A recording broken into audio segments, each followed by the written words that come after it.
السلام علیکم ورحمۃ اللہ وبرکاتہ. آپ دیکھ رہے ہیں بنت ہوا اسلامک ویڈیوز.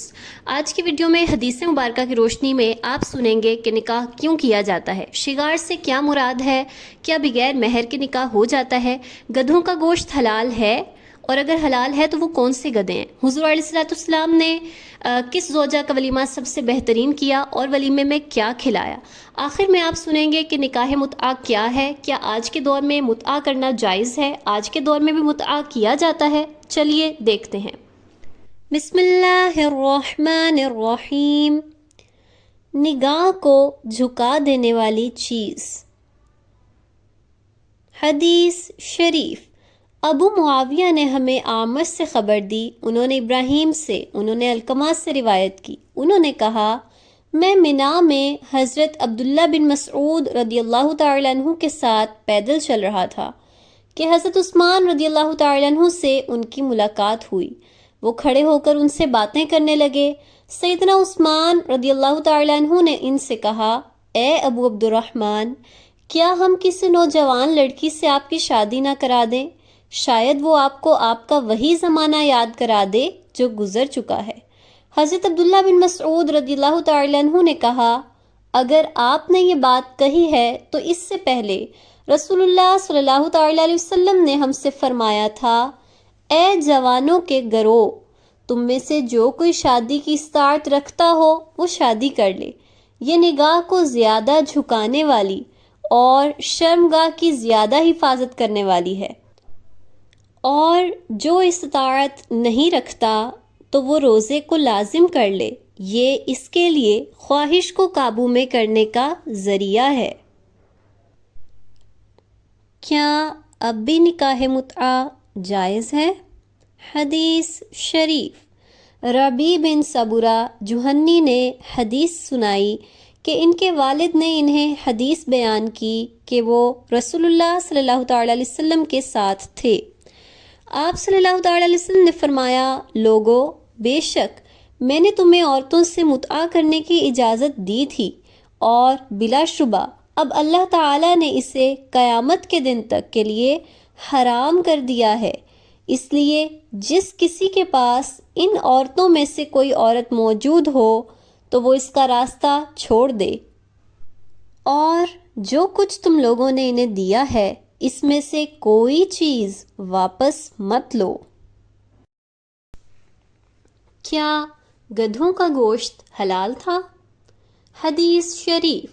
سفیان بن عیینہ نے ہمیں زہری سے حدیث بیان کی، انہوں نے محمد بن علی ابن حنفیہ کے دونوں بیٹوں حسن اور عبداللہ سے، ان دونوں نے اپنے والد سے، انہوں نے حضرت علی رضی اللہ تعالیٰ عنہ سے روایت کی کہ نبی صلی اللہ تعالیٰ علیہ وسلم نے خیبر کے دن نکاح متعہ اور پالتو گدھوں کے گوشت سے منع فرما دیا تھا. مرد کا لڑکی اور اس کی خالہ سے نکاح. حدیث شریف.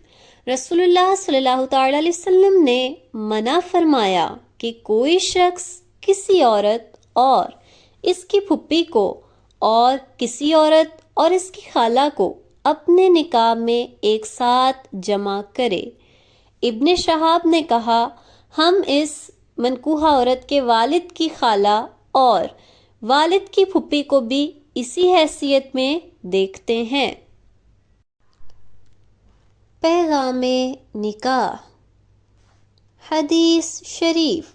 حضرت ابو ہریرہ رضی اللہ تعالیٰ عنہ سے روایت کی کہ نبی کریم صلی اللہ تعالیٰ علیہ وسلم نے اس بات سے منع فرمایا کہ کوئی شہری کسی دیہاتی کے لیے سودا بیچے یا لوگ خریداری کی نیت کے بغیر بڑھ چڑھ کر قیمت لگائیں، یا کوئی آدمی اپنے بھائی کے پیغام نکاح پر نکاح کا پیغام بھیجے، یا کوئی آدمی اپنے بھائی کی بیع پر بیع کرے، اور نہ ہی کوئی عورت اس غرض سے اپنی بہن کی طلاق کا مطالبہ کرے کہ جو کچھ اس کے برتن میں ہے یا اس کی پلیٹ میں ہے وہ اسے اپنے لیے انڈیل لے. عمر نے اپنی حدیث میں یہ اضافہ کیا اور نہ کوئی آدمی اپنے بھائی کے کیے جانے والے سودے پر سودا بازی کرے. شغار کیا ہے؟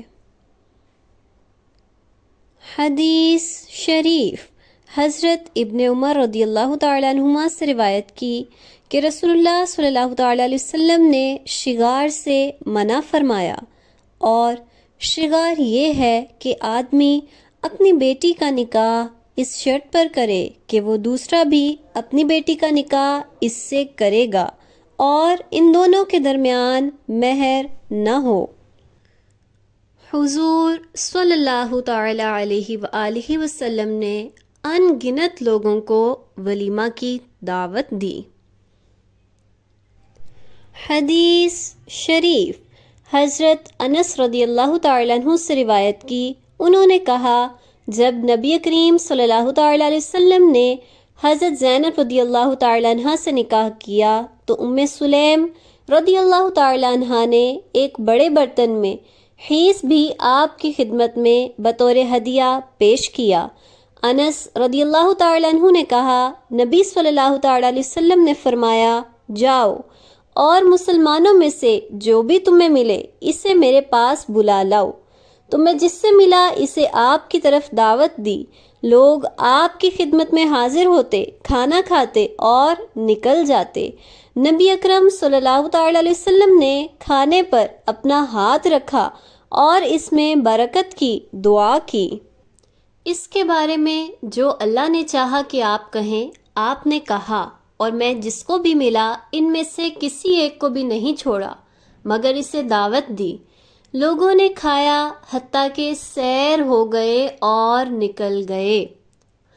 مالک کونین ہے گو پاس کچھ رکھتے نہیں، مالک کونین ہے گو پاس کچھ رکھتے نہیں، دو جہاں کی نعمتیں ہیں ان کے خالی ہاتھ میں، اور کھاتے ہیں تیرے در کا، پیتے ہیں تیرے در کا، پانی ہے تیرا پانی، دانا ہے تیرا دانا۔ ان میں سے ایک گروہ وہیں رہ گیا، انہوں نے آپ کی موجودگی میں طویل گفتگو کی۔ نبی صلی اللہ تعالی علیہ وسلم حیا محسوس کرنے لگے کہ ان سے کچھ کہیں، چنانچہ آپ نکلے اور انہیں گھر میں ہی چھوڑ دیا۔ تو اللہ تعالیٰ نے یہ آیات نازل فرمائیں، اے ایمان والو، تم نبی صلی اللہ تعالی علیہ وسلم کے گھروں میں داخل نہ ہوا کرو الا یہ کہ تمہیں کھانے کے لیے اندر آنے کی اجازت دی جائے، کھانا پکنے کا انتظار کرتے ہوئے نہیں، لیکن جب تمہیں بلایا جائے تب تم اندر جاؤ۔ حتیٰ کہ آپ نے یہاں تک تلاوت کی، یہ تمہارے اور ان کے دلوں کے لیے اور زیادہ پاکیزگی کا طریقہ ہے۔ حضور صلی اللہ تعالی علیہ وسلم نے اپنے ولیمہ پہ کیا کھلایا؟ حدیث شریف عبدالعزیز بن صہیب سے روایت ہے، انہوں نے کہا میں نے حضرت انس رضی اللہ تعالیٰ عنہ سے سنا، وہ کہہ رہے تھے رسول اللہ صلی اللہ تعالیٰ علیہ وسلم نے اپنی بیویوں میں سے کسی بیوی کا اس سے بڑھ کر یا اس سے بہتر ولیمہ نہیں کیا جیسا ولیمہ حضرت زینب رضی اللہ تعالیٰ عنہ کا کیا۔ ثابت بنانی نے پوچھا آپ نے کس چیز سے ولیمہ کیا تھا؟ انہوں نے جواب دیا آپ نے انہیں روٹی اور گوشت کھلایا حتیٰ کہ انہوں نے سیر ہو کر کھانا چھوڑ دیا۔ ایک حدیث مبارکہ جہاں نکاح متعہ کا حکم آیا تھا تو نکاح متعہ سے مراد وہ نکاح ہوا کرتا تھا آقا صلی اللہ تعالیٰ علیہ وسلم کے زمانے میں جو آج کل جائز نہیں ہے۔ حضور نے اس سے منع فرما دیا تھا کہ کچھ وقت کے لیے کچھ مہر کے بدلے میں کسی عورت سے نکاح کرنا نکاح متعہ کہلاتا تھا، جس میں پہلے سے ہی یہ ڈیسائیڈ کر لیا جاتا تھا کہ 3 ماہ کے لیے یا 1 سال کے لیے نکاح کیا جا رہا ہے، جو کہ اب جائز نہیں ہے۔